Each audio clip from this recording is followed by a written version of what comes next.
आप सभी का आज के इस वीडियो में। आज हम लोग जानने वाले हैं the north node of the moon, यानी कि चंद्रमा के उत्तरीय बिंदु, the planet of Kaliyuga which is Rahu ग्रह।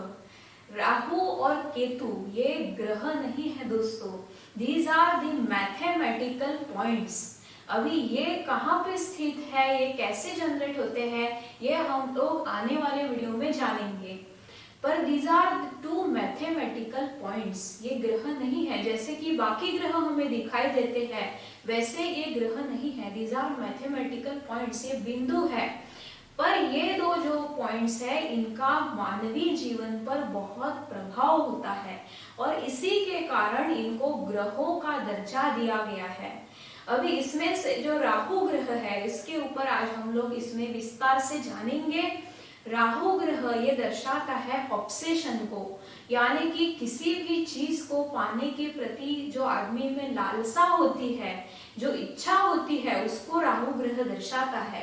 Rahu represent passion and obsession. अभी ये लालसा अच्छे चीजों के लिए भी हो सकती है, जैसे कि कोई समझो संत है, महात्मा है, सन्यासी है, तो वो लोग चाहेंगे उनको भगवान के दर्शन के प्रति लालसा होगी। हमारे जैसे जो लोग हैं, कोई चाहेगा मुझे स्टेटस मिलना चाहिए, मुझे बहुत पैसा मिलना चाहिए, कोई चाहेगा मेरा बड़ा सा घर होना चाहिए। तो जो भी किसी भी चीज को पाने के प्रति जो आदमी में ऑब्सेशन है, जो लालसा है, उसको राहु ग्रह दर्शाता है, उस प्रवृत्ति को राहु ग्रह दर्शाता है। अभी राहु ग्रह नॉर्मली यदि हमें ये देखना है कि कोई भी आदमी क्या चाहता है, तो किस चीज को लेकर पैशनेट है, तो ये हमें राहु ग्रह की स्थिति से दिखाई देता है। फॉर एग्जाम्पल, यदि राहु ग्रह 10वें भाव में स्थित हो तो 10वां भाव दर्शाता है मान सम्मान, स्टेटस, प्रतिष्ठा। तो यदि राहु ग्रह किसी के इसमें 10वें भाव में स्थित है तो हम ये आसानी से पता कर सकते हैं कि उस आदमी को स्टेटस के लिए, स्टेटस पाने के लिए, प्रतिष्ठा, मान सम्मान ये पाने के लिए वो पैशनेट होगा। तो बाकी जिसे भी भाव में स्थित है उससे हम ये पता कर सकते हैं कि वो आदमी क्या चाहता है इस जीवन में। तो ये पैशन को, ये ऑब्सेशन को राहु ग्रह दर्शाता है। और राहु ग्रह नॉर्मली उपच्चा हाउसेस, यानी कि 3रा भाव, 6ठा भाव, 10वां भाव और 11वें भाव में बहुत अच्छा माना जाता है आमतौर पे। और इसीलिए दोस्तों ज्योतिष ये एक शास्त्र है। सिर्फ 3रे भाव में, 6ठे भाव में, 10वें भाव में और 11वें भाव में यदि राहु ग्रह की स्थिति बनती है तो इससे हम 100% ये नहीं कह सकते कि वो अच्छे से ही स्थित है, क्योंकि राहु और केतु कैसे स्थित है इसके लिए हमें बाकी ग्रह देखना बहुत ही जरूरी बनता है। क्योंकि राहु ग्रह उस ऊर्जा को दर्शाता है, उस लालसा को दर्शाता है। समझो किसी के कुंडली में 10वें भाव में राहु ग्रह की स्थिति बनती है तो आमतौर पर हम कह सकते हैं कि वो अच्छा है। पर यदि बाकी उसके ग्रह स्थित नहीं है अच्छे से, तो ऐसा आदमी मान सम्मान, प्रतिष्ठा पाने के लिए किसी भी हद तक जा सकता है, किसी भी चीज तक, किसी भी हद तक वो आदमी जा सकता है, स्टेटस के लिए, पैसों के लिए। तो इसीलिए बाकी यदि उस आदमी का कैरेक्टर अच्छा नहीं है, वो कैरेक्टरलेस है, तो राहु उसको किसी भी हद तक ले जा सकता है। और इसीलिए ज्योतिष की हम आसानी से ये नहीं कह सकते कि 3रे, 6ठे, 10वें और 11वें भाव में राहु ग्रह स्थित है मतलब वो अच्छा नहीं है। इसीलिए ज्योतिष ये एक शास्त्र है और राहु ग्रह उस प्रवृत्ति को दर्शाता है जो यदि अच्छे से स्थित ना हो तो वो आदमी को किसी भी हद तक ले जा सकता है। और इसीलिए Rahu is consider as the extremely malefic planet in the astrology. एक क्रूर ग्रह राहु ग्रह को माना गया है और राहु ग्रह को कलियुग का भी कारक ग्रह माना गया है। Rahu is the planet of Kaliyuga, क्योंकि हम देखते हैं कलियुग में, या it is the also the कारक ऑफ पॉलिटिक्स। पॉलिटिक्स में या कलियुग में हम लोग देखते हैं कि लोग पैसों के लिए, मान सम्मान जो भी उनको चाहिए, उस चीज को, उस लालसा को पूरी करने के लिए, उस इच्छा को पूरी करने के लिए किसी भी हद तक जाते हुए नजर आते हैं। और इसीलिए Rahu is the planet of Kaliyuga. Rahu और केतु को पौराणिक कथा से भी जोड़ा जाता है। उसमें जो स्वरभानु नाम का जो राक्षस था, वो अमृत पाने के लिए समुद्र मंथन के समय देवों में जाके बैठ गया और अमृत मिलने पर उससे जब अमृत की प्राप्ति हुई तब ऐसे बोला जाता है कि चंद्रमा और सूर्य ने विष्णु जी को इशारे में ये बात बता दी कि ये राक्षस है, तो विष्णु जी ने उसका सिर काट के उसको अलग कर दिया। तो ऐसे माना जाता है कि जो ऊपरी हिस्सा है यानी कि उसका सिर है वो राहु ग्रह है और जो निचला भाग है यानी कि शरीर है वो केतु है। ये पौराणिक कथा है।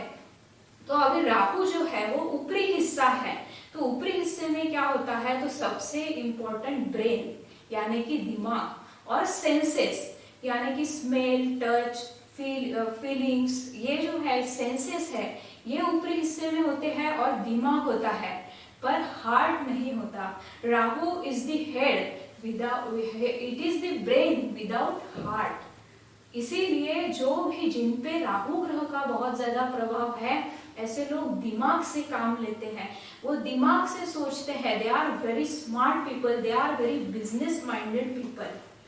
तो ये राहु ग्रह का ऊपरी हिस्सा ये पौराणिक कथा के हिसाब से बताया गया है।